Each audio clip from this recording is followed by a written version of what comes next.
حسین کا دل تڑپنے لگا. وہ آواز تھی شہزادی زینب کی.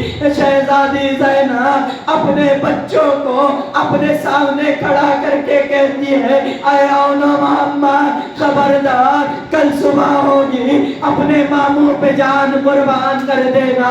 کہیں ایسا نہ ہو علی اکبر زندہ رہے, علی اکبر اس دنیا سے چلا جائے اور تم زندہ خیمے میں رہو. خبردار. اور ایسی نصیحتیں کرتے کرتے شہزادی ایک جملہ کہتی ہے عزادارو محسوس کرو گے تو تڑپ جاؤ گے. شہزادی کہتی ہے اے اون محمد اگر اتفاق یہ ہو کہ تم نہر فرات پہ قبضہ کر لو خبردار پانی نہ پینا. اگر تم نے پانی پی لیا تو میں دودھ نہ بخشوں گی. عزادارو ایک مرتبہ یہ دو ننھے بچے صبح کو عصر ظہر عاشور ایک مرتبہ اپنے ماموں کے پاس آتے اور کہتے ہیں اے ماموں ہمیں مرنے کی اجازت دے دو. مولا حسین نے بچوں کو چوما اور کہا بیٹا پہلے اپنی اماں سے تو اجازت لے لو. تو ان دو چھوٹے معصوموں نے کہا ماموں یہ جو لباس تن پہ ہے یہ اماں نے پہنایا ہے اجرکم اللہ. ارے دو ننھے بچوں کو مولا حسین اور مولا عباس گھوڑے پہ سوار کہتے کرتے ہیں. میں نے خطیب سے سنا ہے کہ ان بچوں کے ارے خد اتنے چھوٹے تھے کہ جن کے پیر رکابوں تک بھی نہیں پہنچتے تھے. اجرکم اللہ. یہ دونوں میدان میں وارد ہوتے ہیں. ارے کبھی اور کی مدد کو محمد آتا ہے, محمد کی مدد کو اور آتا ہے. ایک مرتبہ کیا دیکھا کہ یہ فوج جتنی آ رہی ہے ختم ہو رہی ہے, کوئی اور یا محمد کو ہرانے کے لیے نظر نہیں آتا. تو ایک ظالم نے کہا کہ اے بے وقوفوں یہ جو دونوں ہیں یہ علی کے نواسے ہیں, جعفر طیار کے پوتے ہیں. ان دونوں کو اگر ملا کر رکھو گے تو قیامت تک تم ان کا مقابلہ نہیں کر سکتے. ایک مرتبہ فوج میں ایک کوہرام مچا, محمد کو الگ کیا, ان کو الگ کیا. ایک مرتبہ اور محمد سے جدا, محمد آیا ان سے جدا. ایک مرتبہ ایک تیر آیا محمد کے سینے پہ لگا, محمد زمین پہ گرتے ہیں اور دیکھتے ہیں اب بھائی کی طرف جانا چاہتے ہیں لیکن اشقیاء حملے پر حملہ کرتے ہیں. ایک مرتبہ آن کو بھی ضرب لگی, آن زمین پہ گرے, آواز دی اے مامو ہماری مدد کو آؤ. ایک مرتبہ مولا حسین اور مولا عباس لاشوں پہ پہنچتے ہیں. اور محمد نے ایک حساس جملہ کہہ دیا. عزادارو کہتے مامو اماں سے کہہ دینا کہ ہم نے نہر فرات میں قبضہ کیا لیکن ایک بوند پانی نہ پیا. سيعلم الذين ظلموا أيا منقلب ينقلبون. ربنا تقبل منا إنك أنت السميع العليم. ما تبع وسلم.